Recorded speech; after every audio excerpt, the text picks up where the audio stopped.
Crouch. Bind. Set. Joe presents the House of Rugby, together with Guinness. Hello, everybody, and welcome back to yet another edition. It seems like we seem to be doing these every 20 minutes at the moment. Another edition of House of Rugby, brought to you by Joe, together with our good friends at Guinness. I hope you're all well. I hope you're all looking after each other. The real treat this time is that Hask has paid his internet bills, so hopefully we've got a whole show that we can bring you this time around. We are delighted to say as well that we have a special guest with us this evening as well. He was going to be in studio. He was very excited about a pint de Guinness, but unfortunately he's on the Côte d'Rône this evening, as you would expect. Safely back home in the Massif Central, formerly of Stade, Leicester, Castres, Clermont, where he played 243 games, 37 caps for France as well. It is the one, the only, the wonderful Mr. Benjamin Kayser. How are you? Very well. Good evening, everyone. Happy to be here. Thanks for having me.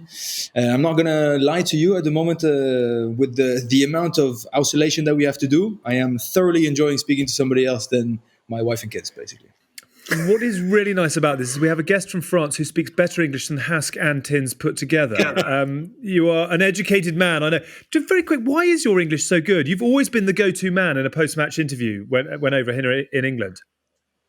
My dad was a strategy consultant for a long, long time. And so he got sent into missions basically a little bit everywhere in the world. So I was 4 years old. We lived for a year in Chicago. He used to work for the Eastern Railway company. And basically I got chucked in a kindergarten.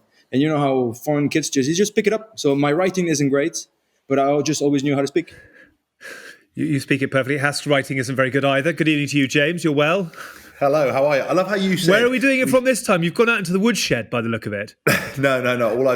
I fooled you. What I've done is I've just sitting at the other end of the table.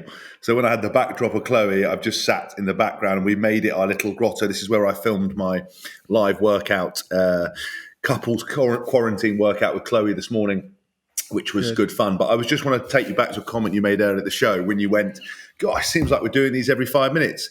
It was your idea.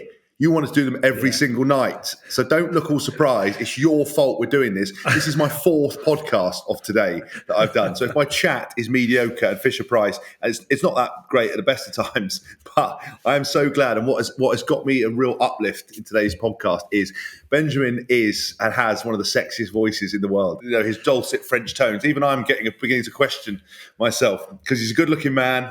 He's good on the rugby field, and he's just very, very sexy.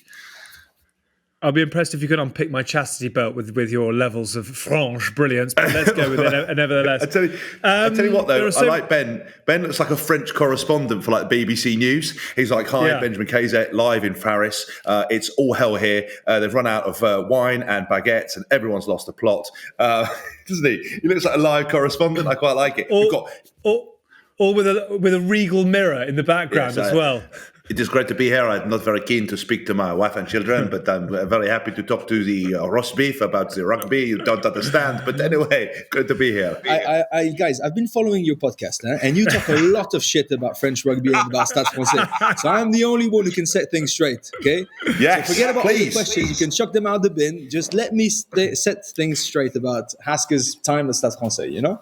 Where would you like to start in setting the record straight? There are a number of avenues to go down. Just before we get into the rugby, first of all, how is life in France at the moment? I mean, I imagine none of us are sort of doing what we want to be doing, but how is life in France? It's biting the bullet.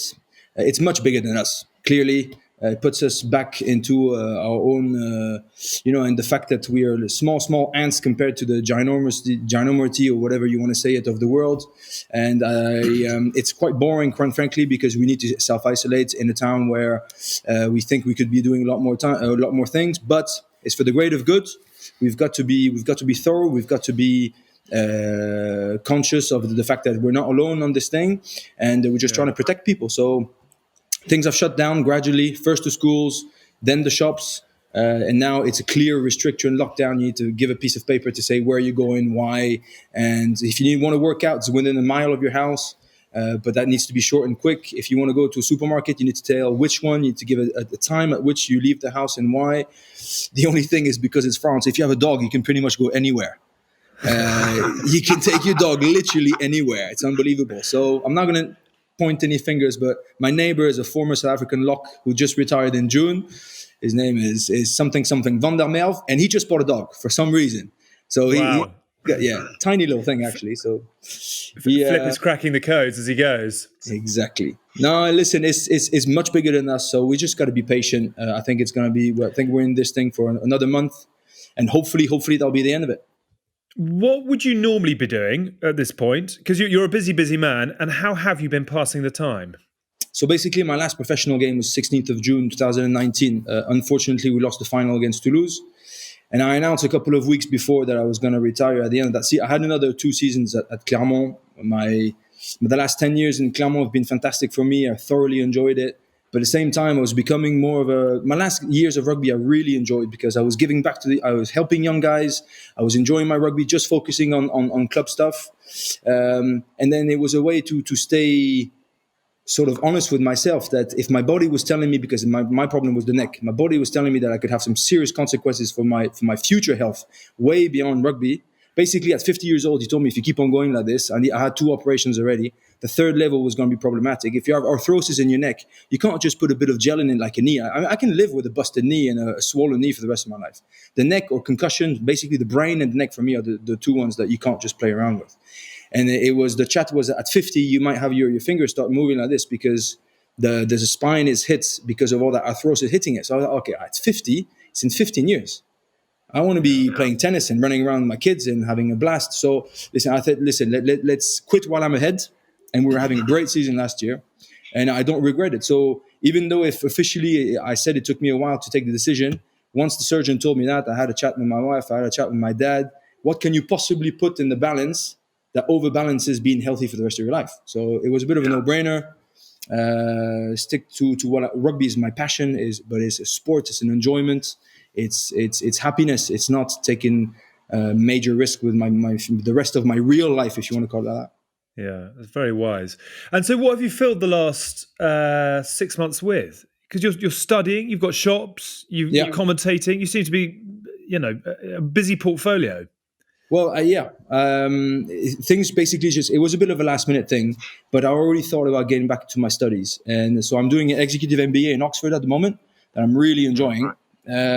Basically 5 days, a week a month, let's say. I gather around with 7. I'm only laughing because Hask's just raised his eyebrows. I'm not sure even Hask knows where Oxford is, do you, James? I was like, fair play. Not only has he got a sexy French accent, he's unbelievably intelligent and doing and did you say an MBA at Oxford as well? Yeah. Oi. Oh, mate, is there anything you can't do? Apparently turn your head. That's about it. No, I just want to challenge myself, do something different. Rugby is absolutely extraordinary. But as stupid as you want to paint Hask, he's always done very, very different things. He's always been curious about exploring a million different options as well. Not many guys have been to Japan, to NZ, to France, to whatever. So that's a type of curiosity that I think is within us. Highly competitive sportsmen, and so that was my thing. I wanted a challenge. I wanted to see if I could get in. And listen, I'm not going to lie to you. We're doing analytics. There's blood coming out of my ears, and there's like vapor coming out of my eyes. And the guys they think I'm about to collapse at the back. Yes, fair enough. But you talk about leadership, team spirit, dealing with pressure, communication under stress, and all that, and they're all listening to me like I'm in the Bible. So you actually learn a lot of things there's a guy who's got 17 years of experience in the Navy SEALs. Do you think he's not got something to say to an accountant who's got a genius of a brain, but surely he doesn't know all those stressful situations and what to do and all that. So we learn as much from the teachers than we do from the people around us. The cohort is unreal good. And I've never been surrounded with people who are got so much drive and passion. I mean, I think they couldn't handle a week in professional lives training schedule, training twice a day, keep on going every day. They would die by Tuesday. Okay. But the amount that they're able to work, I mean, they literally sit on a desk with a computer and start thinking from 8 to 8. And for me, that was mind-blowing. I was obliterated the first week. No, listen, it's been unreal. It's been what I've been looking for, a proper challenge. It's only the start of it. I'm enjoying the thing. So that's one thing, going back to school. Then I've got a few Eden Park shops that I run. Unfortunately, I had to close at the moment. Exactly. I was going to say... Very nice. I'm on brand for you. I'm on brand. You look shit, but Alex, you look great. Very kind. Thank you. Listen, if you hook me up with some freebies, I'll also look great. But, no pay, no lay. Come on, you know the rules. Are you? I can't imagine you're behind the till and stacking the shelves, are you? Are you just sort of, you're doing spreadsheets and numbers and hiring and firing? Yeah.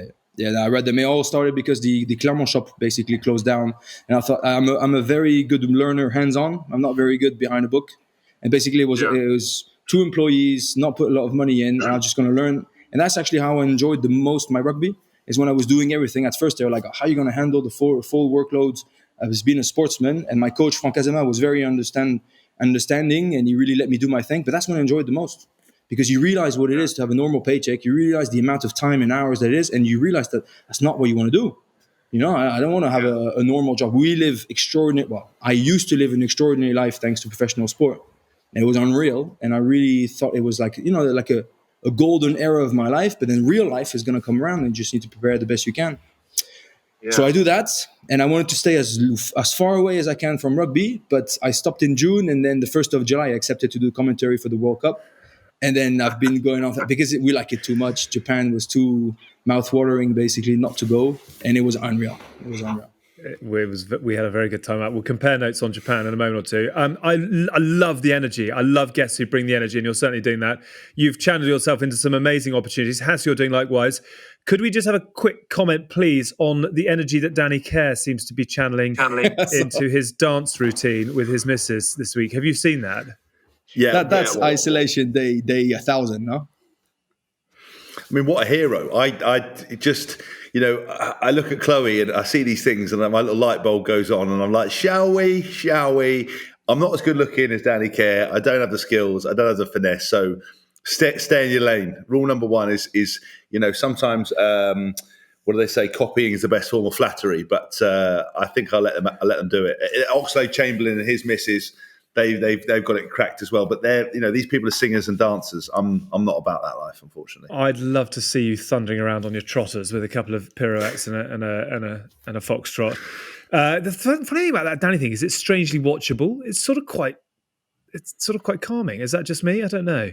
No, I know what you mean. I know what you mean. Just I know what you mean. Just in kind of the fact that they're like smiling. They've got that, they say tits and teeth the whole time. They're jazz handsing it. They're doing all the bits and pieces. They're in time. You know that they've practiced that. But the weird thing is they've got 2 kids. So who's looking after the kids? They'd probably shut them in a little cupboard, and they're like, "Mummy, we've been in here for hours. Shut up. Your dad and I work on a routine." Going viral. Yeah. All that. So good. We'll leave that for another day then. So no Strictly for Hask. Is there a French version of Strictly out of any? Yeah, absolutely. Yeah. Danse avec les stars. Danse avec les stars. Exactly. Of course. Would you be tempted for something like that? No. Definitely. Would you do anything? Is there anything you'd do in that kind of space? Hask has done the jungle up here, obviously. No, not. I have to say, do you know that show called Fort Boyard? Does that ring a bell? The one on an island of La Rochelle. Yes, yeah. And I went there really backward. I didn't really want to go. It was unreal good. It was out of this world. Yeah, it was fantastic fun. It's just you're a little. Imagine you're the 12-year-old you going to a castle and going all through adventures. There's there's tigers. There's jumping off a roof. There's paraglide. Whatever. There's a million different things to do. All challenges and enigmas and all that just for it was unreal. Do you remember we went and visited that raid police place because of that one? A lot more fun than that, basically. Yeah. Well, there wasn't the German shepherds. The German shepherds sprinting at you and then biting your arm off. So basically, there was Alan was our team manager, wasn't he? And he used to have a mate who worked for Raid, the part of the police force. Because in France, they've got obviously different. Well, you've got different types of police. They've got municipal police, haven't they? They've got special forces police. They've got everything. So we went out to a day out, and we basically first exercise brilliant, because normally when we did riot training with Stuart Lancaster for 2015, and it was could have been amazing. But it was 2.5 hours of running up in a fake town to streets where there was a T section running up going, junction, check left, check right, running through. And obviously the normal police, do a fantastic job, but obviously not the sharpest tools in the box because they were at this for 2.5 hours. And I put my hand up and I was like, we've got it, mate. When we get to a junction, we shout, junction, look left, look right. Can we move on? Then we move on to petrol bombing, which was great, right? Because they explained that, petrol bombing, they throw a petrol bomb. And obviously they're used to people crapping themselves. So they threw a petrol bomb, went on my track. Obviously all the lads, because they've hyped it up, last thing you want to do is panic. So they've thrown a petrol bomb and you've got fire retardant trousers. So the petrol bomb goes all over your legs. You just walk out of it, stamp your feet and walk off, right? They're trying to build up this hype. but it's just petrol on fire retardant trousers. So we're doing this. And then, so I've gone off task. But then what's happening is 4 hours of doing this, right? Lads' backs are gone, everything else, it's a nightmare. We've then got through to the actual riot, right? And this is where Stuart Lancaster and Andy Farrell came alive, right? They were given these wooden bricks. And what I thought we were going to do is, there was Chris Robshaw's side, Tom Wood's side. I thought we were going to, I was on Woody's side. I thought we were going to do it in Robbo. I thought we were going to riot against them. They were going to riot against us, right? So I was armed with petrol bombs. I've been siphoning off petrol. I was ready to go for a tear up. But no. Instead, it was these two. It was Robbo's team and Woody's team working together with a load of normal police, right? On this riot, my team fucking bin juice, were at the back, right? And we didn't get close to any, and we were behind the normal police, right? The normal police were so slow. I was like that, hurry up, move, like nothing was happening. And basically when we got to a junction, ran out, junction, left, clear, right. And there was a dummy on the floor, and there was like people like fake police or real police throwing petrol bombs. I was so far at the back. Only thing I was in danger was getting shot by my own side for abusing them. Nothing came anywhere near me. They were beating the dummies, stamping on the dummies on the floor. I was like, can we go and rescue them, please? Come on, the police, go and get them. They were like, no, stay in line. I was like, this is so boring. So anyway, the only time I ever saw Andy Farrell come alive was when he spotted me and literally had these wooden bricks and was trying to put these wooden bricks through my head. That was it. I've never seen him more animated. It was like, right, man, fucking take that, you bastard. Like Lancaster, even he wasn't even part of the riot. He turned up with his family. They were all throwing bricks at me. It was a shambles. But the best bit was, after having bollocked them and said that we've done all this stuff for hours, we then ran up to a junction, and Kieran Brooks, who had failed, when we got there, we had to do a mile run with our shields, right? Running with full riot gear, shields, right? Brooksy got 200 metres round the track. It was like, I can't breathe. I can't carry on. Take my shield. So all the lads are like, fucking Brooksy. So I carried the shield. He was like, like when big kids, they got the wheeze on. He's running around, like not able to get, he finishes at the end. And we've gone, not only have you failed to run it and finish it, someone's had to carry your shield. So anyway, we're through the riot, and there's a load of police in front of us. We're like, right, we're going to fly into this lot. We're going to do them over.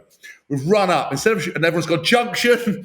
Brooksy just hasn't stopped. And he's a bit like an oil tanker. He's just gone through the thing. And some policeman has just tried to haymaker his head off.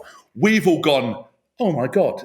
He's going to kill Brooksy. But then also we were like, awesome, we get to fill in the police. So everyone's thrown their shields down, but the blokes missed Brooksy. Brooksy's then had to go, I'm sorry, and had to drag his shield back with his head down, back in line, like an embarrassment. Sorry, that's a sidetrack. But when we went with Ben, we went to this raid situation, and it was the same thing where the first time we turned up, we were given guns, and I was like, this is brilliant. And they had proper bullets with paint in them. And I was like, excellent. I've always wanted to be a special forces or soldier. This is going to be brilliant. So we had to do a room clearance thing, right? So I'm straight in there, like, CSI France or whatever, or like SAS France or SPS. But I've got my hand on the bloke's shoulder. We're talking. I've gone into this room. And basically, people are supposed to check behind corners, check everywhere. I think it was David Atoob's gone into a room and gone, it's clear. I was like, brilliant. Carried on. Right. And these police started popping out, shooting. 3 of our mates got shot in the back because the bloke never looked behind the door. Right. All bullets are raising. I finished this whole course like adrenaline. I haven't fired one shot. Right. Everyone has emptied their guns in 2 seconds. They've come out and gone, what have you done? I was like, well, there was nobody to shoot. We all got shot in the back because you didn't clear the job. But obviously my French isn't that good. So it just sounded like an angry Englishman who just hadn't shot anyone. And then they set a dog on me. And that was the day. Amazing. And out of all of that, the thing I want most, I now want House of Rugby flame retardant trousers. Just the mere mention of them, I think would be an absolute winner. Does that ring true? Do you remember that? I mean, the energy that Hask brings to these things are extraordinary. Was he always like that at Stade? And actually, before we get into that, what was your impression of Hask before you met him? We ask this to all our guests and all our friends, and there's always the same answer. But I'm wondering whether he translated it as well in France as he does over here. It's a bit awkward when he's looking straight at me. Even from it's fine. Everybody says I'm a complete nut dick. It's what's really funny is that, like everybody says, listen, is the reason why maybe people can like him or dislike him or have an opinion on him is also because he's a big time player. And so when you're at the top of the hill, people look at you and they want to kick you down. So that's part of the game. And I think he understood that game very, very clearly, and he sort of played with it from day one. So that didn't bother me at all. And coming to Stade Francais, we liked the special personalities. Max Guazzini always picked the guys because of that. It's not only because Hask's six-pack starts behind his ears or something that Max had liked him, but still, there was he can talk to you about him. I mean, as much as you want to. You tell me about Max. Max is one of these cult figures within rugby. There is a mystique that goes with him. As someone who's played, I was going to say played under him, but played for him. What was Max to you as players? Max is he was the boss for one. He was the player. So to sum it up, he will be. And Hask, I don't know if you ever told that story, but I remember Hask telling me the story when he shot the picture. He was the same guy who, would pull a chair, flip it over, and sort of smoke a cigarette and be like, chuck him sand. There's not enough sand. He was pissed off about that because people were not chucking him enough sand. And he was literally showing the way, no, plus de sable. So he's got this feminine side to him, basically, that makes you want to giggle. But then ask Hask, when you talk a contract in front of him, I am telling you, he will pull your trousers down. He's got the most, psychological skills. He is not weak at all. So this ambivalence, this different sides of him, this black and white side of him is what you see every single day. So you will giggle because he will come up with some funny comments. Oh, look at this one, and talking about his haircut and this and that. At the same time, when he wants, I've seen him being angry, try to be angry in a changing room, coming in, slamming a door, but then the noise of the door slamming making him actually jump. So the guy comes in and he's like, what do you guys think you're doing? Slams the door, bang, and just turns around. I mean, that's just unheard of. He kicked, those metallic sort of boxes where you can chuck your jerseys at the end. He kicked one and he hurt his foot on it. But that's him. But at the same time, I'm telling you, nobody ever took advantage of him in a contract negotiation. When things got serious, he's a very, very smart guy who knows how to handle himself, and you will never step on his toes. So that's the beauty of him. Do you know what you've said there, which is so interesting? Because I remember that there were some brilliant days watching Stade Francais. I remember the back-to-back games against Quins, which I think actually you'd moved on by then. But Hask, you were around the club at that point. No, Ben and I were there together at the same time. Oh, you were there together. Yeah, so, yeah. But there was that. When we were talking on the show earlier this week about what rugby needs and some razzmatazz and production and big ideas, he had can girls. He had the ball being delivered by Falcon. He had unbelievable pizzazz. It was a lot more to it. I mean, Hask can tell you, everybody sort of took the piss about the pink jerseys and stuff. But do you know how the pink jersey actually started? We went to Perpignan. Perpignan is like the most, how do you say that? Very, very proud region, not super modern, very anchored into their old ways. So you rock up there, it's the old mentality of French rugby. You rock up there with pink jerseys, they will spit at your face, basically. And so what Max did is that he set two sets of jerseys in the change room. And at one point he's like, well, pick which one you want. Every single player went with the pink one, not because we liked pink particularly, but it was a bit of a, stuff you, and we will do whatever we think is best, and we will beat you with pink jerseys. And that's the whole mentality they try to create. And that's the only reason why Stade was so successful so a long time. Ask Hask. The infrastructure was dreadfully bad. The stadium was about to collapse. The conditioning room was barely existent. There was no professional side to it. But the heart and soul of this club was players knew that they were in a special place and they were winning titles. I left in 2007. Unfortunately, when Hask joined in 2009, the club had already changed. It was already on the downhill. But in 2007, we could have killed every single team in the world. We were that good, and we had 2 or 3 teams. But we had 0 facilities. Not huge, well, some cash, obviously, but not the biggest cash in the world. But just something was special. You wanted to play there because you would play in the Stade Francais of 80,000 people with the cheerleaders, because the calendar would make you feel stupid. You were part of something special. It's building values, culture, whatever you want to call it, team spirit. But we were just part of something special. Did you do the calendar? Absolutely. Was that in your contract? And can you just give us a quick little reenactment of your pose? Was it a comfortable moment for you, that? It's definitely not a comfortable moment. I still don't know what I was doing in it, I have to say. But no, Max and I have always, I'll be very picky with my words, but I've always had a special relationship. I was sort of the only guy who got to the French team, got to the first team, going all through the academy. So he's always had a sweet spot for me, and he always tried to help me as much as he could. And so when he told me, "Oh, you need to come on the calendar," I mean, I'm still looking for my six pack. I'll never find it. It was just a different side. You know, a bit of diversity. The diversity shot. I think I was one of them. Yeah. But good on you. No, but it was good. But listen, I need to come clear with something. To sum up James Haskell at Stade, you mentioned that I'm always the go-to guy in terms of translations. So, and Hask will tell you, the first year, unfortunately, things did not go well for both of us because after 4 games, the coach who hired us got sacked. Fantastic. 4 games, including 2 friendly games. So that's only 2 league games. I mean, it's still like barely September or something. Ewan McKenzie, ciao for now. Yeah. And then 2 coaches rock up. Clearly, the forwards coach, who was technically the main coach, didn't really get along with Hask. And I was the guy who was meant to do the translation because he didn't speak a word of English. So there would literally be moments where there was James, myself, and the coach. And he'd be like, right, so you tell him this. I'm not happy with him. He's playing like shit. He's doing this. He's doing that. Da, da, da. And I'm like, nah, listen, I'm not doing this. And Hask was like, yeah, come on, tell me. And I could see like his fist going like this. Like, he's just going to drop in at some point. Something's going to happen, you know? And I remember this moment. And that will sum you, Hask and Stade for you. So you were we're going to play against Toulouse. And you know how you always have those bibs, you know, the bib game, the famous bib game that the head coaches do every single week. We're not going to tell you the team, but we'll give you 1 to 15 the red bibs we're playing. We'll try to swap them from time to time. And if you guess it, you're a genius. And when we're doing line-out drills, you know, we didn't really ask for the coaches to sort of rotate. We would just rotate by ourselves. And the boys weren't really rotating. And Hask was like, oh, can I rotate? And then the coaches stopped. He's like, I don't know. And in French, he's like, oh, no, I think he was speaking to him in English. He was like, oh, do you like Toulouse? And Hask was like, well, yeah. You want to go to Toulouse? Well, yeah, of course I do. Pick a hand. And he clearly just went like that. Pick a hand. Obviously with nothing in either. And Hask is getting more and more angry in front of him. And I was like, something's going to happen. And obviously he just picks one because it's getting awkward with nothing in it. He's like, no, sorry, you're not going to Toulouse.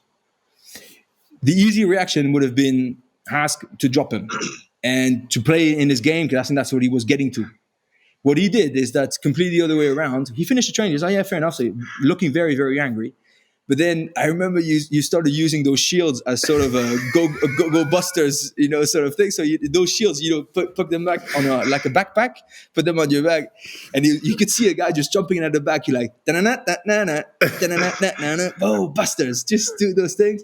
And he was just mocking around during the whole day. And he gave everybody a giggle. So instead of making something mega awkward for the whole team and basically canceling our training, canceling pretty much the whole week, he sort of swallowed his pride and gave it back to the team. So that's him for you. I mean, yeah, everybody's got ups and downs and whatever, but when he knows when to put the team first. That's what I mean.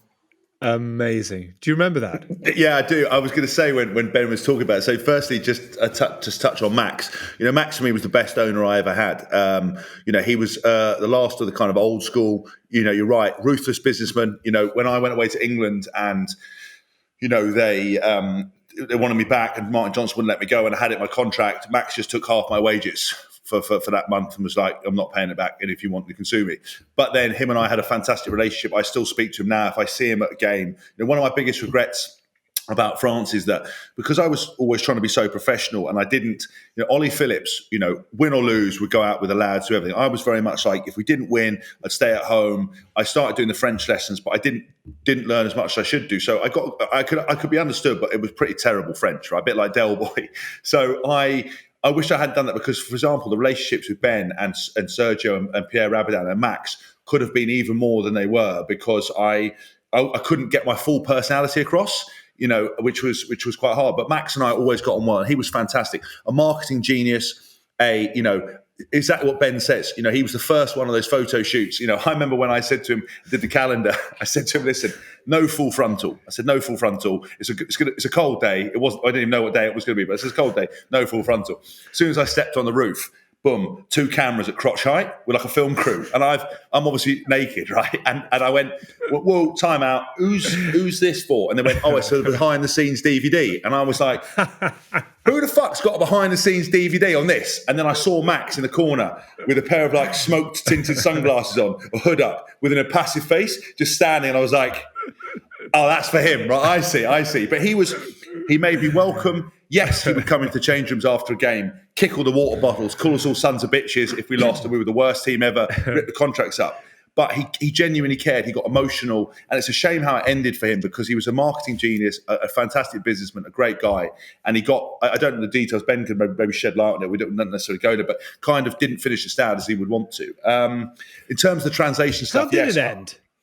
No, he gave up every single dime that he's put into the club, basically. He's put millions in the club for years that ended up with a 6.5 million debt or something. And the new owners say, yeah, we'll take all the debts, but we buy you the club for €1.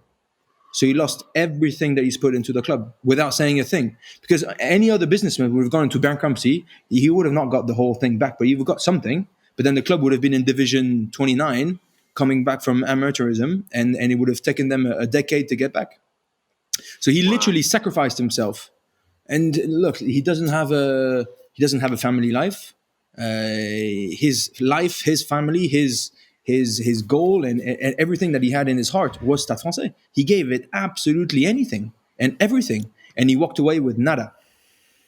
And then, and on top of that, he didn't really get along with the new owners because he didn't like the direction they were going into. They would invite him into the boxes. He would go in the main stands with all the massive fans, whatever, and just sit on it and pay his own ticket because he never got a free ticket for anything. Wow. He was brilliant. He cared so much, and I was part of the reason I absolutely loved it. At Stade, just the characters. Ben's right. Like, when I think of it, I forgot about the training. I forgot about the gym. Old school kind of French gymnasium with like mismatching weights, broken rubber floor, bit of this, old rusty equipment. Everything screeching. But you look past that. I was playing with Benjamin Kayser, Sergio Parise, Dimitri Yachvili, Hernandez, all these guys, Julien Dupuis, all these guys that were Rodrigo Roncero, all these kind of heroes that had personality. So we basically were known as the French playboys of France, essentially, with that dynamic. We didn't have the best facilities, but we trained hard. Yes, we had 3 coaches, and on Ben's point, it was the most awkward situation. So Kayser would always be like that. Kayser would always be like, listen, I'll translate for it. And there was one time where we were just about to celebrate New Year's, and we were in this wine vineyard, and basically we played against a team away, and I'd gone up, tackled someone, got to my feet, gone to steal the ball, right, got on it and got cleaned out, right? And anyway, Jacques Delmas is saying something to everybody, and he the first line out session, I knew this bloke wasn't going to get on with me because I turned up and I jumped for a ball or mistimed something, and he just went, Le Poisson Rouge in front of everyone. And I was like, I haven't even met this guy and he's getting into me. But obviously I didn't have the French to get back at him.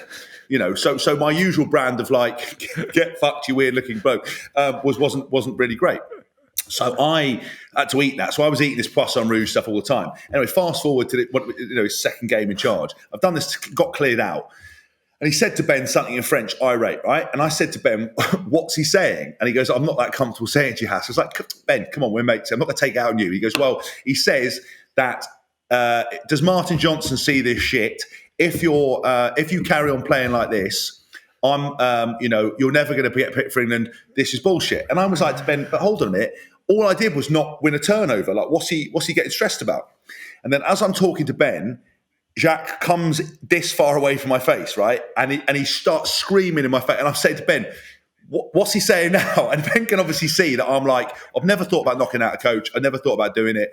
But I was like, if this bloke doesn't stop screaming, and I think he's saying what he's saying, and I asked Ben, and Ben went, he's saying that if he's coach next year and you play this shit, he's going to tear the contract up in front of your face and you ain't going to go. And honest to God, I'm like that. And because we'd had different coaches over there, we've been all over the place. Obviously, this bloke was like getting into me every session. And even though I've got a confident exterior, you need a bit of love from the coach.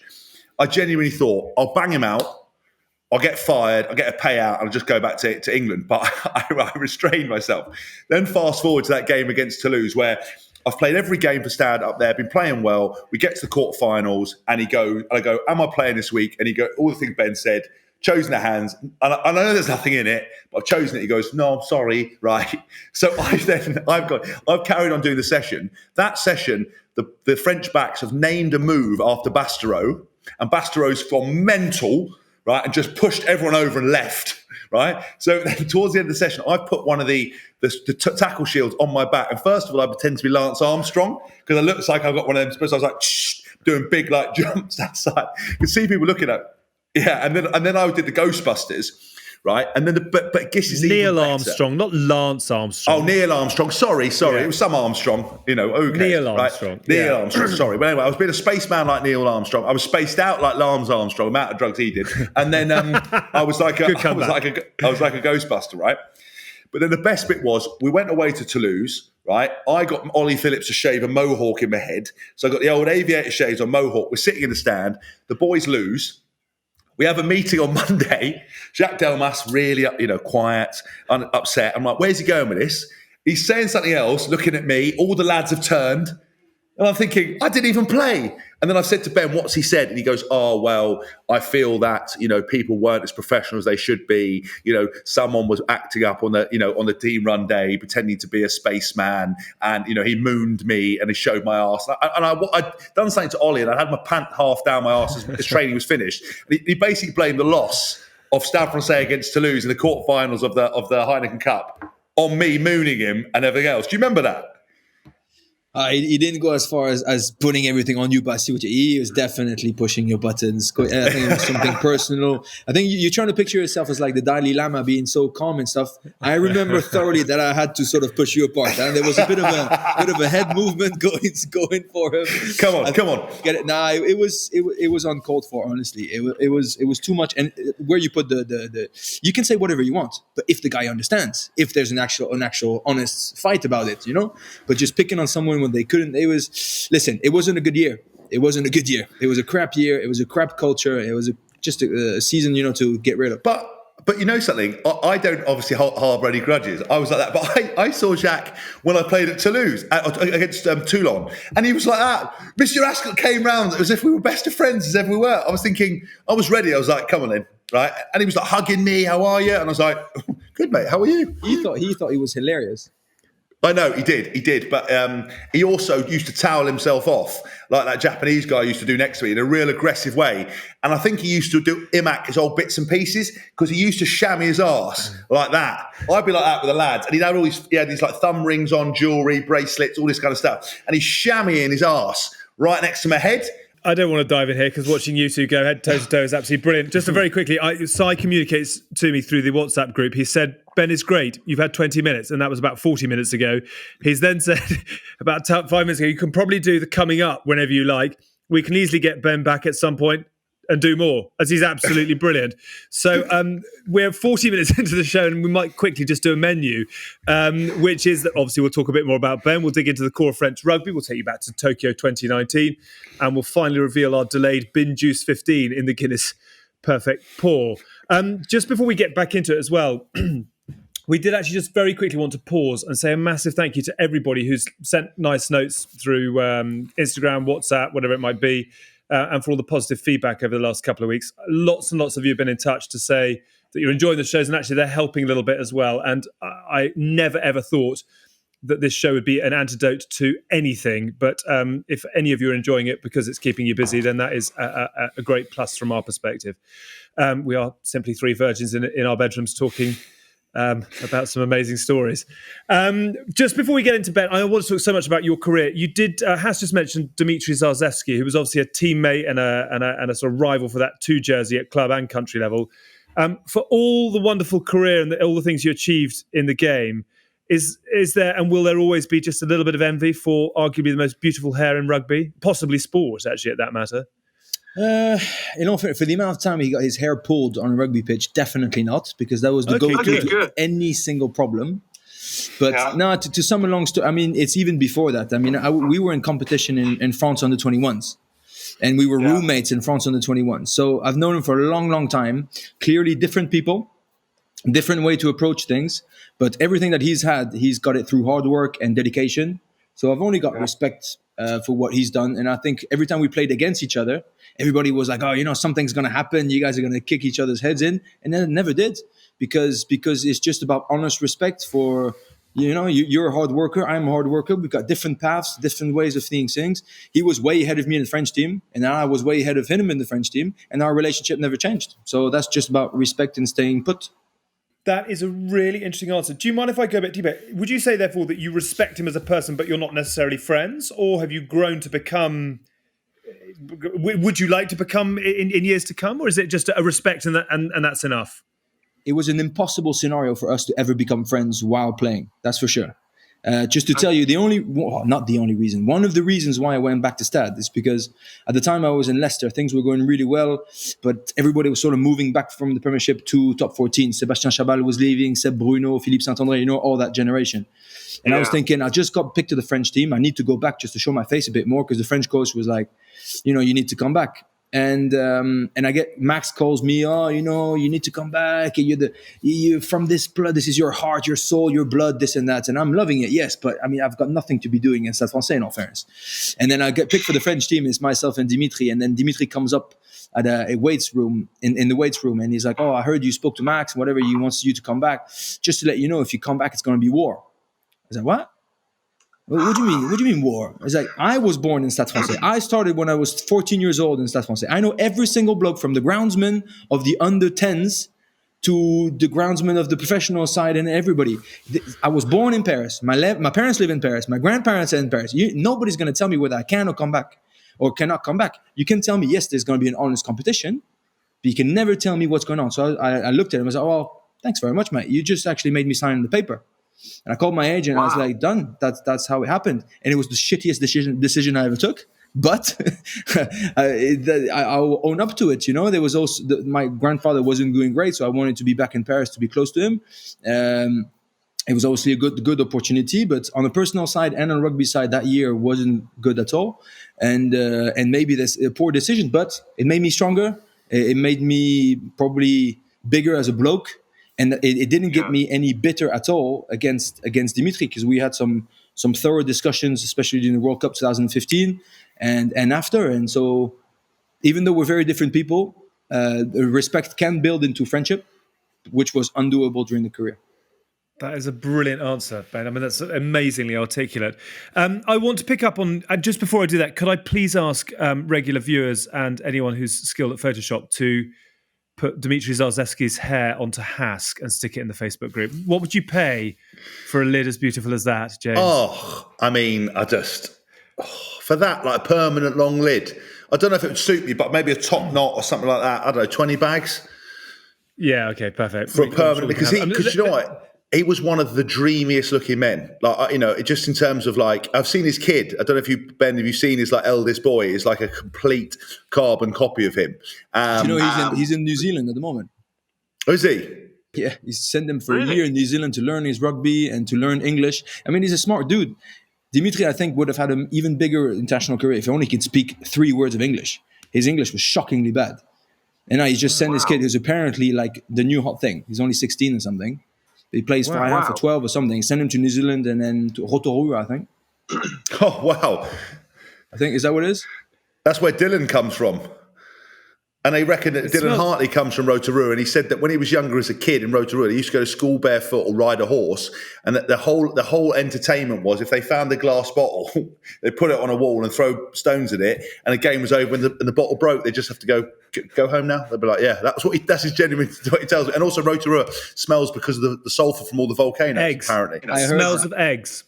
Amazing. Well, brilliant, Ben. That's a fabulous answer. So let's come to you. Why rugby? When did rugby become a thing for you? And talk us through the early years. How did you get into it all? Well, as I said, we traveled a lot when we were young. My dad was a strategy consultant, and we moved to Hong Kong. And so when I was 11 years old, we lived in Hong Kong for a year. And then the national sport there is rugby sevens. So obviously, as you know, I didn't have the biggest sevens career. But that's how I started, and that's what the school was. The PE teacher of my school was the number 8 of the Hong Kong national side. I've actually got a picture. If I don't get it wrong with the dates, it was 1996 or 1997 when I was there, and that's when New Zealand won. The team of New Zealand was Christian Cullen, Jonah Lomu, Eric Rush, and I can't remember who. And I was a ball boy for that game, and I gave a ball to Jonah Lomu. Wow! You know. I'm pretty sure I had an autograph. I must have chucked it in the bin or something because I didn't know who that guy was. I didn't know at that moment I wasn't. But even sevens, there was Olivier Mann, Bernard Salle, Marc Lévremont, Thomas Castanet, I'm pretty sure played. They had some huge teams. So that's where I got the thing of rugby. I just loved it. I loved the camaraderie. I loved I think it's got a good hierarchy of how you say it, of braveness, of when bravery. When you're a 12-year-old kid, the bravest guy is the guy who's gonna, well, in France anyhow, is gonna smoke a cigarette behind a tree, is going to pretend that he's gonna fight, but nothing's gonna happen. Stuff like that. It's all mouth, all chat.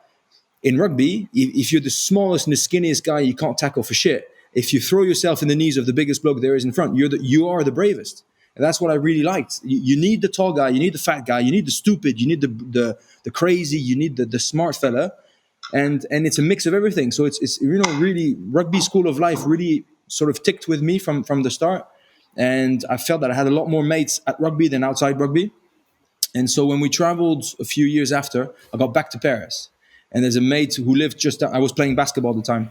And there's a mate who lived just down the road. He's like, do you want to start rugby again? I was like, I don't know, just come for one training. And he took me to Stade Francais. I didn't have a clue who Stade Francais were and what they were doing. And they just won the top 14 or the championship at the time that year. And after one, because I was big and heavy, they're like, yeah, we'll take you. And that's how it started, really. Amazing. And what a glorious career came off the back of it. Do you remember the first person who said, concentrate, knuckle down, and you can make it to the very top in rugby? No, and actually that's the best thing that ever happened to me, is that I was never, ever pushed by my family. My mom basically says, stop with that rugby stuff, just concentrate on your studies. My dad, funnily enough, so I tried everything. I did a lot of tennis, a lot of basketball, I did football, I did ping pong, I did whatever you want. I tried.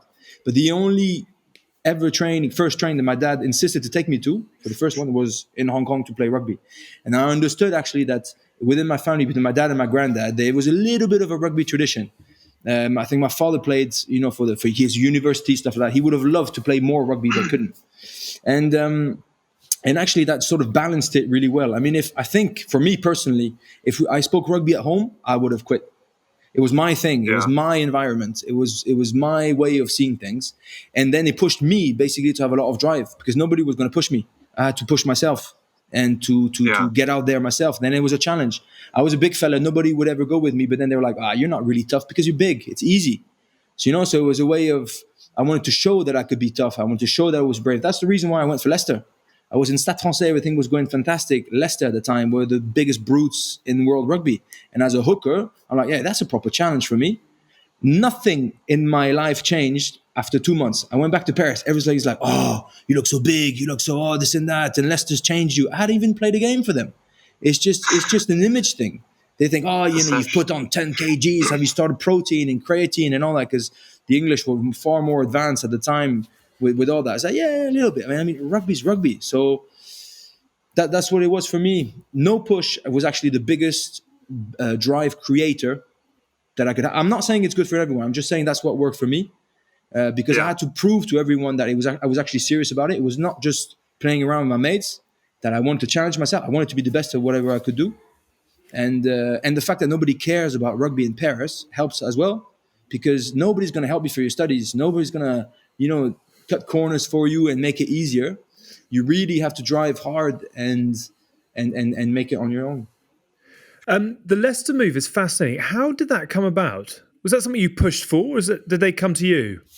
No, so the Leicester move, I'm about to resign. So it's 2007. There's 4 hookers at the club, including Dimitri. There's Mathieu Blin, another guy, and myself. And listen, I'm doing really well that year. Everything's going okay, but it's time for me to separate myself from Dimitri, because the competition is just too much. And I'm about to resign in Stade, just because I didn't really fancy going. I didn't fancy going to Clermont. I didn't fancy going to a lot of places, because for me, as a Parisian born, anything outside the equivalent of your M25, was just not good for me. So, and then I'm in a bus, and Augustin Pichot was there helping Juan Hernandez, who was being wooed, or whatever you say, seduced by Leicester at the time every single week. And he was sort of a middleman, because he knew the director of rugby really well at the time. And I sit next to him, and he's like, what are you going to do? I was like, well, I don't know. I think I'm going to resign. You sure? No, what about Leicester? Well, I don't know. Hang on a second. He takes his phone out, and I see the rest of the message before they're talking about Juan. And he just says, what about Ben Kayser? ? And you know how you see the little the thing typing, in typing on this SMS after. And it just was, oh, yes, please. Very interesting. That's how it happened. On the Monday, I had a call from Richard Cockrell, who knew me very, very well. And then 2 weeks later, we stopped talking because we actually played them in the quarters. And we played them on a Sunday afternoon, a Champions Cup quarter that we lost by a few points. Remember Juan Hernandez tackling Alisana Tuilagi 5 meters out from the line? That game. And I started that game because Dimitri was injured. And I started that game and played really well. And the sun was out. And Welford Road is a hell of a place to play rugby when the sun is out. And that year, 2007, Leicester Tigers did 3 finals. They won the Anglo-Welsh, or whatever it's called, the cup. They won the Premiership, and they lost, again, to Wasp, the Champions Cup final. Rafael Ibanez scoring even if it's a forward pass. So, and that day I was like, listen, I really, it's Man U for me. It was Manchester United. And Hask will tell you, the facilities in Paris were just non-existent. And I was like, I'm going to go into the NBA. I've been drafted. That was my way of seeing my move to England. And because I didn't have the language barrier problem, I was actually more comfortable about going to Leicester than going to Clermont or Bourgoin or Biarritz if it was the same thing. And so I got there, and that was the best move I ever made. How do you look back on your time at Leicester? I'd love to get Hask's view off the back of it as well. Loved every second of it. A huge challenge for me. A proper culture shock. Because? Wow. First video session, I rock up with my white boots, my white Nike boots that had like a pink little, how do you say that? Virgule on it. Swoosh. And I'm there and I see Julian White's like, hey, smile at me. You okay, mate? Yeah, don't worry. I mean, oh, beautiful boots. And just takes my boots like this and just looking at them. Oh, he's good, mate. He's like, I'm just going to do your studs for you. So, that's really nice. And at the end of the video session, my boots are painted in black. He spent the entire video session with a marker pen and just drawing on them and making sure. He was like, never again white boots, mate.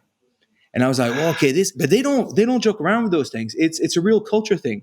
It's a massive club, but the change rooms are super simple and super bare, and we're going to stay like that. And it's just loads of different examples where they would kick the shit out of each other on Mongrel Tuesday, or you can say on Tuesday, whatever. It was just mauling, brawling, scrummaging, mauling, but that's the challenge that I was looking for. And once you pass the initial stage of they're going to test you, they're going to call you out, they're going to see if you got something in your guts, they're going to see if you're genuine about being full on for the team. Once you've passed that and they accept you, it was amazing. I loved it. Great brotherhood. The stadium is still one of the best stadiums in the world, I think, to play rugby. When you just cross the stands, that you're in Rockford Road and not in any other stadium in the world, and that's special. And so I loved it. I met my wife there, so it's obviously a special moment for me.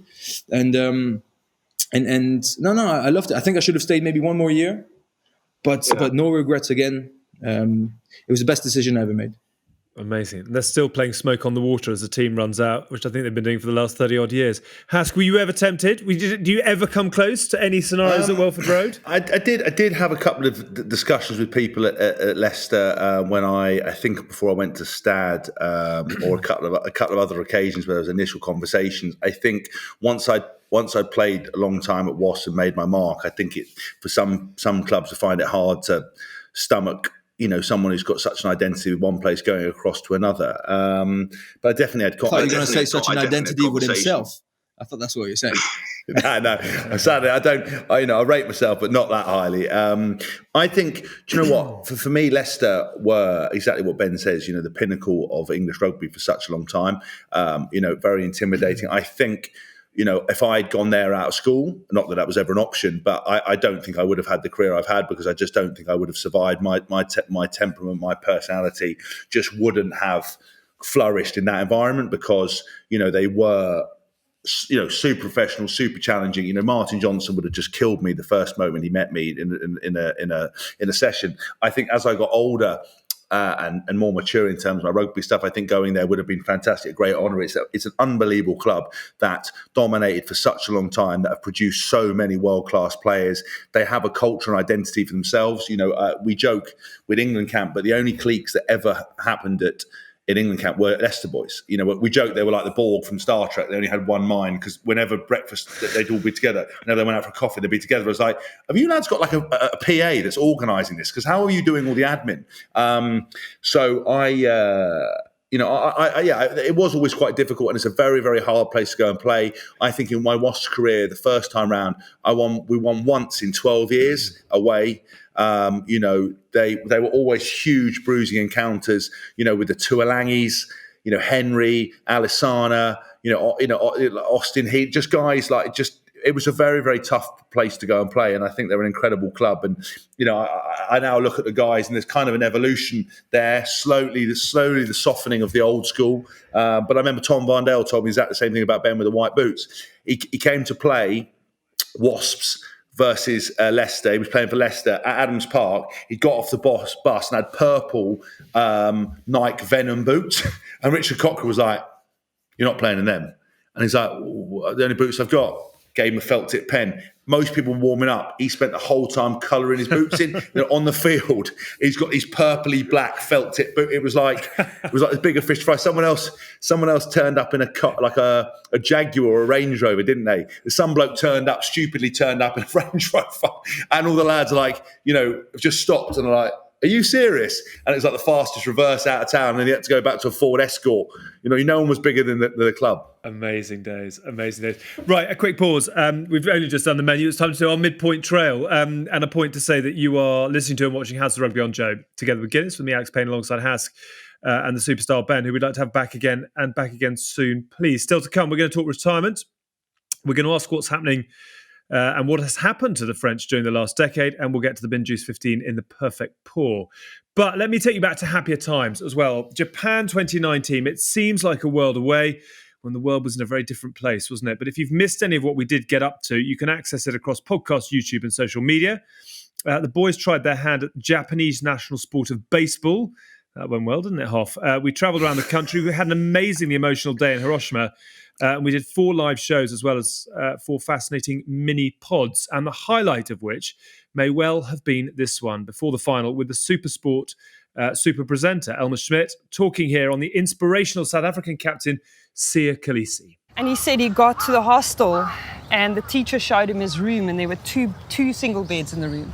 And he said to the teacher, "Who sleeps here?" And she said, or he, I can't recall, "This is your bed and then that will be your roommates." And at home, he was sleeping on pillows on the ground. No one had their own bed in their household. And Wow. Here he was, 12, 13 years old with a bed to himself. And he said that wasn't even the best thing. He had borrowed shoes before. He had played tryouts in boxer shorts because he didn't have rugby kit. But he'd never owned a pair of socks. And when he opened the cupboard, there was a box of socks there. Really? I mean, it's unbelievably powerful, isn't it? This is so big because of so many people in South Africa really battling for simple things. Yeah. And he's managed to transcend that. Like a little hug to start these things. We're meant to be building up to a ferocious rivalry, and instead you're sort of making it quite emotional. I've been in tears every day this week because I've just been seeing all these stories and hearing people talk about, interactions they've had with him, and also seeing people who would not normally care about rugby being really invested in this, and not invested in a "we'll only love you if you win" way. Yeah.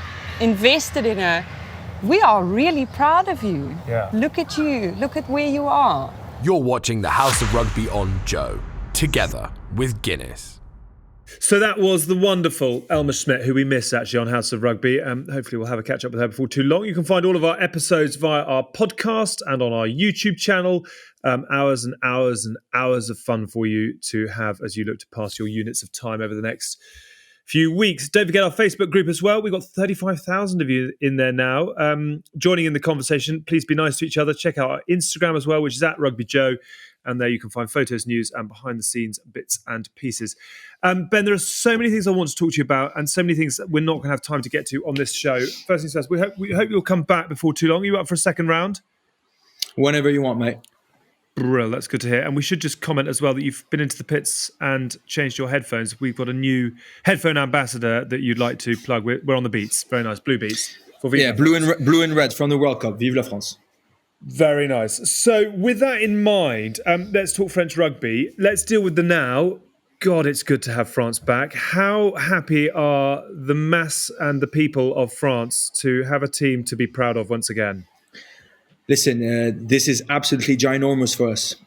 Extremely happy, extremely proud. But because we're French, people were starting to moan after the Scotland game. Okay, Let's just press pause and realize how shit we've been for the last 10 years. We've been dreadfully disappointing, Six Nations after Six Nations, campaign after campaign, either because of the results or either because of the actual production of game. For once, listen, there's a fantastic new setup that's finally building through not just one good coach, but like a generation of coaches, like a whole pyramid of quality within the coaching staff. Then there's French rugby deciding to base themselves on the under-20s that are double world champions. We've got the World Cup in 2023. For once, I can feel that the Federation and the League are finally working together. I can give you a million different examples that will make your jaw drop about the lack of link and play together and direction of French rugby for years and years. As a French selected, I've been learning whether I was picked or not by scrolling through Twitter, on a Wednesday at 12 o'clock. Even if you could call your coach at 11:59, he wouldn't know whether you were picked or not. Nobody had a clue how these guys were picked or not.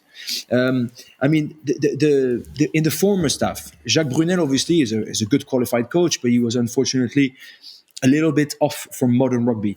The conditioner was a CrossFit instructor 6 months before he took the French gig.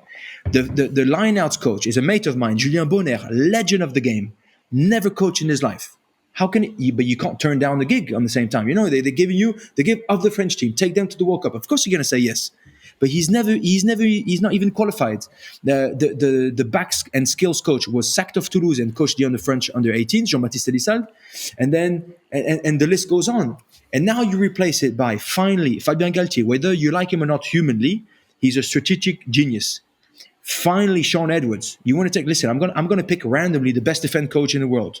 Bang, I'm going to go get him. But don't forget that 6 months before, the French clubs were actually asked, can you vote whether you would like or not a new French a head coach for the French team to be foreigner or not?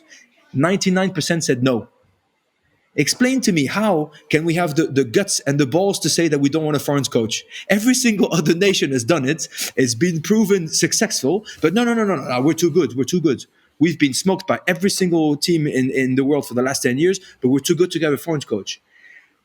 For me, it's mind-blowing, but in the same time, the Federation and the League did not work together. The League does not care whether the French team wins or not. The League cares about Stade de France being full, about the TV rights being sold very highly, and about having an attractive competition. And when they say the top 14 being the best premiership in the world, it's self-proclaimed. Are you talking the most wealthy premiership in the world? Are you talking about the most TV viewings, if you want to say it like that, in the world? Or are you talking quality of rugby? When Jonathan Sexton, who's not a bad fly half, if you had to admit, comes to top 14 and looks random, looks very average. When, Dan Lydiot, when Jamie Roberts, when Jonathan Davis, probably one of the best centers in the world, came to me and played with me in Clermont for 3 years and told Wesley Fofana, there's no chance in the world with your organization, you guys will ever be able to be good internationally.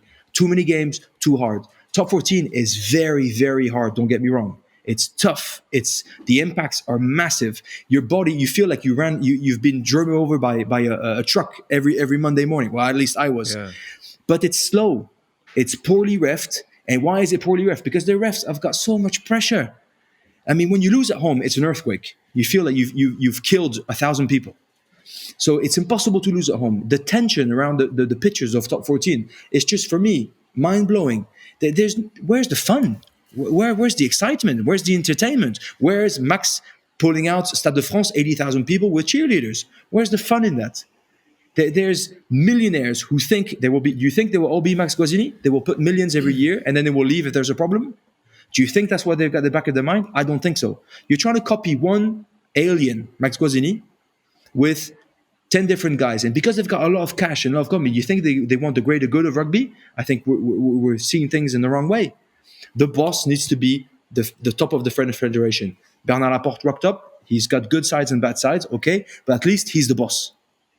Yeah. You've got a new French coaching setup. Whether you like Galtier or not, at least he's the boss, and he's got a great setup below him. And in 4 months' time, and I like how Galtier said it, 4 months, you think it's a long time. It's 16 full-on trainings and 4 games.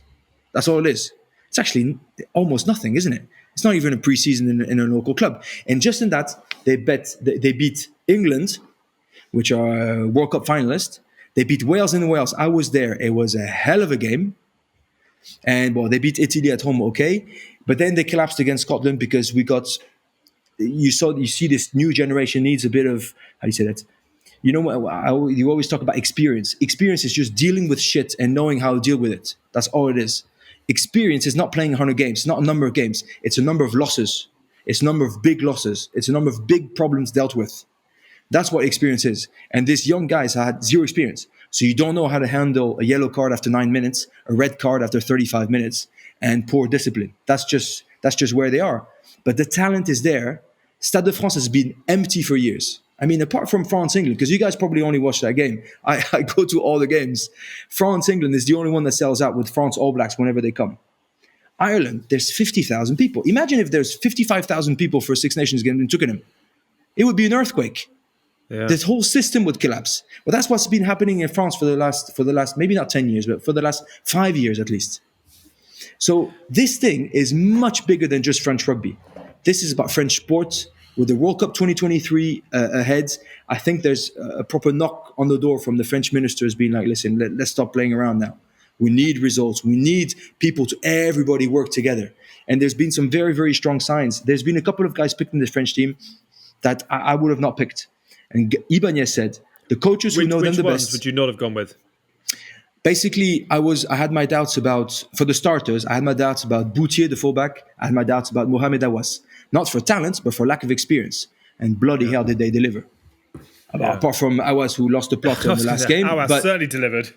Yes, but again, did you see... Well, okay, let's not get into that. But during the week, there was a big interview of his past given by his president during the week. He's a convicted felon. I don't know if you said that. He committed robberies and all that. Do you need to put that in the press 5 days before international game? Explain that one to me. For one, I don't think he wants that story to be out. It's his story to tell, nobody else's. And for two, are you going to put that before his 4th international cap when he starts in Scotland? For me, there's no... this is not just the faith coming down. The Scottish knew, listen, this guy, pick on him. Pick on him. He's going to lose the plot. And I know for a fact because he's got... I'm not mates with him, but I've got mates who are. And he said he's a fantastic bloke. But everybody's got their switch. Everybody's got their limit. You're only human. He's not a bad bloke. He's just human. He got attacked. Yeah. He responded. He should have not. He regrets. Okay, but that's professional sport. And for me, that's where French rugby is. Everybody needs to drive in the same direction. I reckon if Ellis Genge got in trouble against England 5 days after the CEO or the director of rugby of Leicester said, "Oh, Ellis has got some problems at home at the moment," blah, blah, blah, blah. I mean, England would be very, very upset. That's what's happening in France at the moment. So basically, to cut a long story short, a lot of work, a lot has to be changed. But the World Cup 2023 is the main target. And bloody hell was it good to see a fantastic French team for 3 games. They played out of their skin. They played fantastic positive rugby. I thought Charles Olivon had the shoulders and to actually take on all that responsibility, personally and as a captain. You take his game against England, you just have to give him a slow clap because he played personally very, very well. And he handled all that pressure massively because the pressure was sky high. And you have to say thank you for Eddie Jones for giving the extra motivation during the week because that was just the little pinch of salt that we just needed. Exactly. Your passion is so infectious, and I think just from a sort of a fan of the game, we need France back, and it's great to see that, particularly that performance in Wales is absolutely amazing. But just to sort of pick over, and we don't want to spend too long doing it, but to pick over the last 10, 15 years of French rugby, Hask, as someone who's been there and done it, how much of a madhouse has the top 14 been? And how much of a sort of an asylum has French rugby been in? Well, firstly, how good is Benjamin Kayser at talking? I can feel the La Maison de Rugby coming on, or La Maison de Rugby, essentially. La Maison, because unbelievable. I mean, I don't know. Tins needs to watch his back because I think we could get a regular. And also, positives are he has dodgy headphones, but he doesn't day snore like Tins. So we were already up on the stuff. Wins all round. I mean, look, I'm really interested listening to Ben because when we said Ben come on the show, I was excited. He's a mate. But I didn't know how honest he was going to be because you don't want to force people. We're not like it's not you're not Jeremy Paxton, and we're not not Paxman, and we're not trying to get people to reveal their secrets. But I think that I really appreciate honesty. I think top 14 for me was exactly what Ben says. It was probably all the reasons we went there for these big games. We talked about it on Tuesday's show, going to play against Clermonts, Toulons, Toulouses, Biarritz, to have these big spectacles.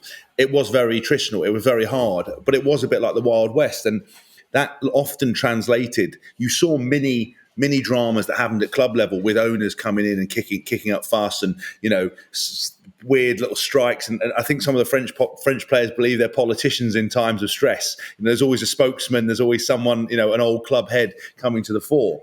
But obviously, I'd never been around the French side. I've always been a massive fan of France, and to actually get an insight into what it was like, because you read things about, under Brunel, for example, that the guys just didn't do any analysis because nobody knew the team until a day before the game, and there's just no preparation on that. So I'm really intrigued to know from Ben is a lot of what this stuff was talked about because certainly at Stade Francais, we would come out for a training session, and the lads would drop 20 balls, like 20, like within the first 2 seconds, and I was like, these are some of the best players in the world, and then we'd go and play a home game. And play like the Harlem Globetrotters, just on fire. Then we'd go away, and you'd have what was the name of the prop we had? That used to be not Rodrigo, the other prop, Ben, French star, the one who hurt himself skiing. Sylvain Marconnet. Yeah, Marconnet, what a boy, right?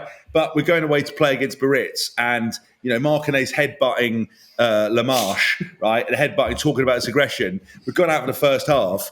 Marconet's been a roundabout. He's had more people run round him. Honestly, he's not attacking anyone. Come in the second half, he's fired up. And I've just said, mate, there's no point headbutting your mate if you're not going to make any tackles. And obviously, Marconnet understood a bit what I was saying, but he suddenly became very... didn't understand what I was saying, tried to headbutt me. I was like, listen, there's no point fighting your own lads if you're not going to turn up for an away game. And it was very much like that. And, the referees, there was only 3 professional referees at the time.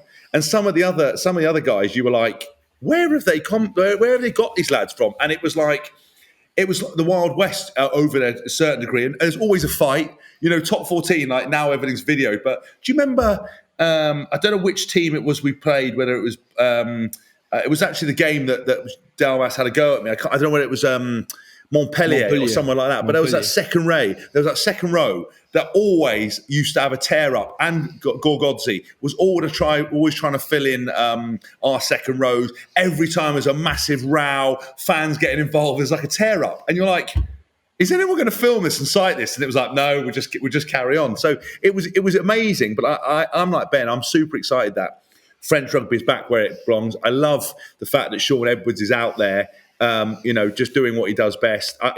We've talked about, Gautier on the other show being probably, a tactical genius, maybe not necessarily, a man's man or ability to run a full club side, but in short doses in France. But I want to know about the mental side. Were there game plans? Was there ever a game plan? Or was it jouer, play what you see? I mean, I want to know from Ben. So basically, I'm not going to give any names, but when I was part of the French team, we prepared a quarterfinal against New Zealand. Quarterfinal of the World Cup. I mean, that's as big as it gets for me personally. 2015. We got this play at the back of the scrum, which, those plays where the 8 picks up and he can dummy to the 9, put back into the 7, all those things, whatever. And we see these video clips. And listen, this is going to work. This is going to work. There's a hand that comes from the player saying, hang on, I don't mean to be disrespectful, but this play might work because they've got a yellow card, don't they? And we looked at it, and the coach is like, yeah, all right, fair enough. They're missing the number 6. All right, fine. But it will work the same way. It will be the same thing. And I'm looking at them and it's like, all right, we're going to play a quarterfinal of a World Cup, and the only play we've got can work if they've got a yellow card that's either 6 or 7. Is that what you're telling me? And that's how precise and deep we were about things. But it's you might laugh, but for me that was sad. That was very sad. There was still a lot of talent. There was a lot of capability inside there. But in France, we've always had not good coaches. We've had good motivators. We've had good leaders, good speakers. So guys, Bernard Laporte, listen, you will laugh when you're far from him. If he's in front of you, you don't laugh. He will get you to climb up a tree if you need to, because he will pick on difficult points and your sensibility and this and that. For me, that's a crisis solving situation. It solves very, very tough, but it's not long term. It's super short term. Yes, I can shout to everyone and call them names. It's fine, but that just doesn't work. So that's the time where I was in 2015. Then Brunel was there. I'm not going to comment because I wasn't part of that setup. All I know is that it wasn't good enough. But now, finally, they're building on quality. Galtier, I've had him 3 years, so I can say, he's not particularly the most impassioned. How can I say that in a nice way? So Johnny Beattie was on with us the other day and said he was a great coach, but a very, very average person. I mean, I don't want to sort of echo that, but he picked on people. He went hard at people's sensitivities, as you say, their insecurities. Does that measure up with what you know of him? It does measure up, but it measures up with what you expect from a coach. I have an English teacher. If an English teacher draws something on the board and makes a spelling mistake, I will never respect them for the rest of my life. For me, quality and capability is number one criteria.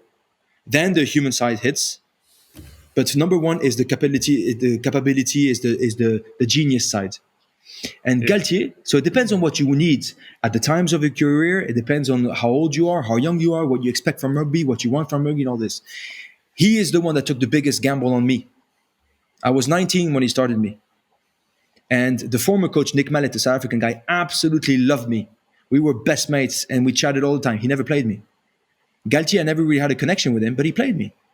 And he did some very, very ballsy decisions to actually start me in 2005. I was only 20 in the semi-final against Toulouse. And you know, in Bordeaux, there's that long tunnel, that never-ending tunnel to get to the stadium. And you can find that video pretty easily, but he's standing behind me during the whole way down. And I was the first one down. And he's there chatting to me, psyching me up. And when I play a good game and we play a great game and we win and we go to the final, and I'm 20, I want to hug. Like, I want to tell him, thank you very much. What's going on? Da, da, da. And he gives me his hand. He's like, you should say thank you. I said, what do you mean? I did everything for you, didn't I?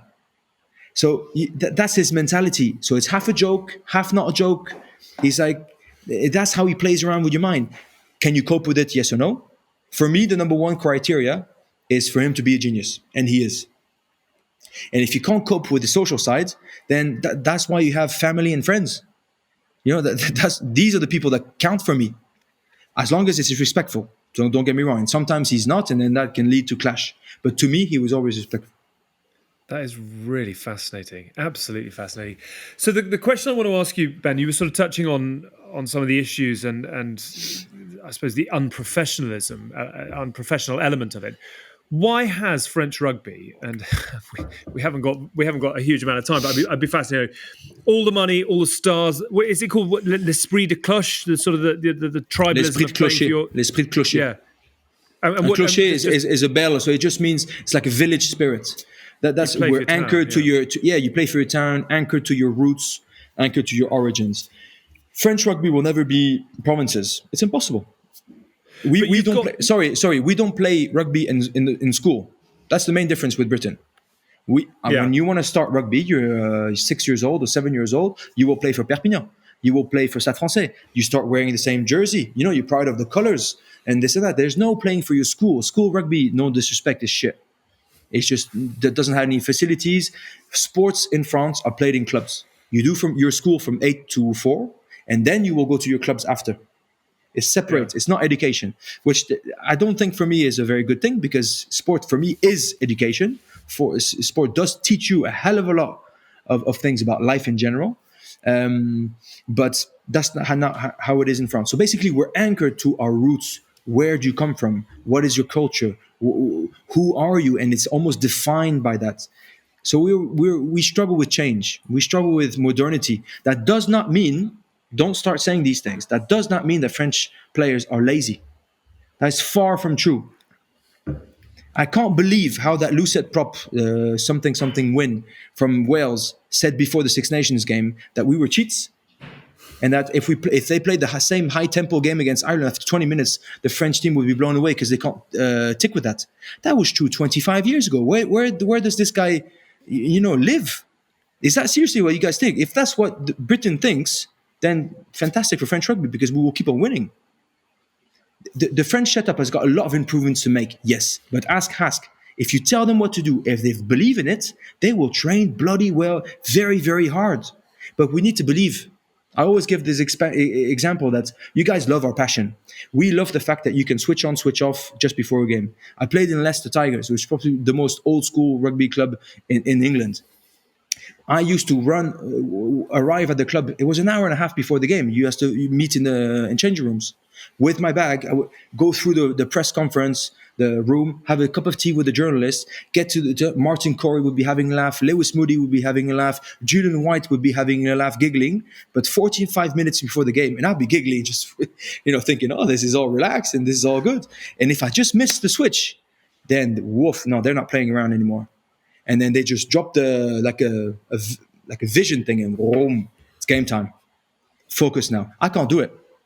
I need a couple of hours to get psyched for a game. For me, it's happy times, stay relaxed, stay happy. But I can't just flick from one to the other. And myself and Julien Dupuis got caught out a fair few times joking around just too close to that, because it's not an exact date, isn't it? But on the other hand, with the French team, and Hask can say it, when you meet 4 hours before and you're not allowed to giggle 4 hours before a game because you need to stick together and you need to warm up together and you need to headbutt each other, that's not healthy either. That's losing way too much energy and way too much positive tension that you can give out onto the field, which we already need. That the last thing that you need, ask Hask. I was skipping away for those headbutts from Sylvain Marconnet. I was trying to, shadow box him to try to get away from it. And I was like pushing somebody in front of me. Yeah, you headbutt him, go. Like a punching bag, because that's just not me. And Sylvain Marconnet helped me a hell of a lot in my career, and I respect him thoroughly. But that's just his ways. So I don't even know where I was going with this. But French rugby is anchored in its roots. So change is difficult. But when you play in Bordeaux, in Perpignan, in Paris, or in La Rochelle, you know that you're in 4 different places. And that's what's so good about it. The culture is strong, but the culture is different, is diversity. And that's why you play 1 year in France, you're a different man.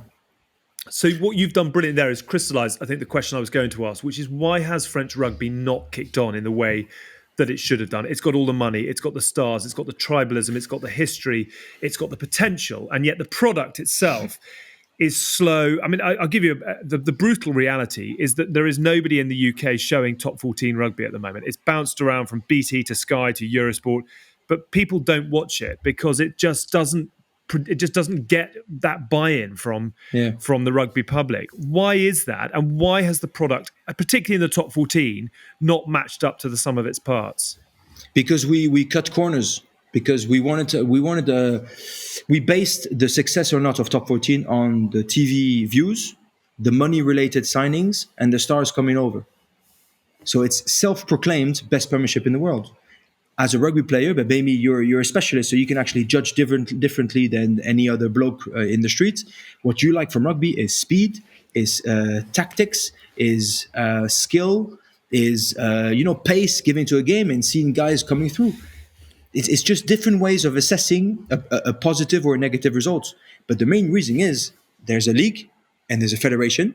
And the league for years has been much, much stronger than the federation. And they've been dictating what French rugby is, which is top 14. Whereas the federation should be dictating what French rugby is, which should be the French team. But it's as a French team player, we had a million different meetings about what is the status of an international player. In France, it's 1 week. You're picked, you're not picked. You can never project yourself longer than that, because after the next Monday, maybe you're picked or you're not picked because there was rotation in the squads and because things will change and this and that. What's the status of being for the apart from that's why the World Cup changes so much for them. As soon as the group of 30 guys, whatever is given, these guys will never move. And that's when the bonds can actually create. The number of times when I saw those video sessions when nobody cared in a French team and they would just brush under the carpet the problems as long as it wasn't me. It's not me. Oh, it's his fault. And that's not team spirit. A club would explode after 3 weeks of that type of spirit. But that was the spirit of the French team at the time, because everything's uncertain. Everything's stressful. Everything is on the time bomb. That's why the refereeing's poor. That's why the play is not fantastic, because they have to cut corners, do the easy stuff that rewards you 3 points, rather than do the hard stuff that can create a generation for 10 years. Why do you sign young players, young South Africans who are already massive? Because are you going to take a risk on a young Frenchman who potentially can be extraordinary? Or are you going to take a South African who might not be ever extraordinary? I'm saying South African, but it could be any other countries, who is extraordinarily physical, but he might not be the best player. You're going to the easy option. You're cutting corners for time. But Ben, can I just ask, but I agree with everything you're saying, but actually, wasn't Clermont, your club, different than that? That was the impression I got, was they were probably one of the clubs that did things very differently and weren't like that, or am I wrong? No, 150%. And that's why everybody joked about Clermont, because they lost so many finals. But to lose the finals, you need to get to the finals. And you need to be reliable enough to get there to the finals every single year. Who does that? Even in English rugby. I played nine full seasons in Clermont. I didn't even count, but I think I did about 8 semifinals and 7 finals or something. It just doesn't happen. Yes, we only won 2, okay, and I wish I won a hell of a lot more. But in the 9 years, I did 3 Champions Cup finals. In the 9 years, I did 4 top 14 finals and the Challenge Cup. So that's 4 and 3, 7 and 1, 8 in 9 years. Tell me who can give another. But everybody's laughing because, you guys always choke. We don't choke because we're poor mentally. We choke because it's very, very hard to do everything, to try everything. And rugby is that extra 10% of passion and anger and determination is unmeasurable, unexplainable. And it just happens with competition. But yes, Clermont did things very differently, but they paid. But that's why I thought they were so consistent, because they did. They've got a good academy. They do things very differently. They recruit well. They had a lot more structure, a lot more infrastructure off the field, I was led to believe. And that's why I always was very vocal about France, because I genuinely, I've said this many times on record, I think French players are individually better than any other country in the world, bar maybe your Kiwis, far more talented than potentially English players with the skill, the way they do things. But because they didn't have the infrastructure, because they didn't have the mental side, because they didn't have coaching framework, routine, etc., to the extent that needed to be, they couldn't get it. They couldn't get it together. Or if they could, on some days they should. In 2011 should have won the World Cup final, but didn't. And then they have these moments where they're unbelievable, but couldn't back it up with consistency. And I think if you look at Clermont, with consistency, you get structure, infrastructure, good recruitment, solid team spirit, good work ethic, professionalism. That builds you going to however many finals in X. Or so that's what I thought. But I don't know if you agree. No, 100% agree. And it's stability and sticking to one pattern, not changing every week. Yes, of course. But they paid it. They paid it with a cost for years. And I think it's the reward that we had in the last couple of seasons where, you didn't get rewarded with the Champions Cup. We could have had it. We didn't deserve it. Blah, blah, blah. Saracens stole it off us, maybe. But at least, we tried hard. We gave it our best, and that was it. But it's funny you mentioned 2011, because I think 2011, the final, is actually the worst thing that ever happened to French rugby. Because that's just a brotherhood of men who decided after a quarterfinal they should have never played against England, because they should have never gone through the pool stages. And they lost to Tonga. They lost to Tonga. They lost to New Zealand, obviously, and then it's because of some sort of bonus point against the USA, whatever they get through. It's just unheard of. But because a brotherhood of men, of incredible, talented men, decide to say, the coach, you can go. The assistant coach, you can go. We'll take care of it. And that bond, that is the unmeasurable side of rugby, which I love. That's why I think rugby is such a good sport. I think, maybe I'm wrong, that we're the highest number of team sports in the world, isn't it? I don't think there's another sport with more players on the field at the same time than rugby. Maybe there's the odds or whatever, more than 15. So imagine every single one has just that 10% more ability, because because he's passionate, because he loves his teammate, because he just wants to perform. That is unmeasurable. Hask, you've been part of a team where you blow the other team away. It's the best feeling in the world. You barely feel out of breath. You barely feel that you feel it's too easy, but everything flows. It's just one of those days. Everything bounces your way and you're blowing them out of the park. And that is those things that I think can happen if you put quality coaching, quality psychology with quality players, because there's quality players everywhere.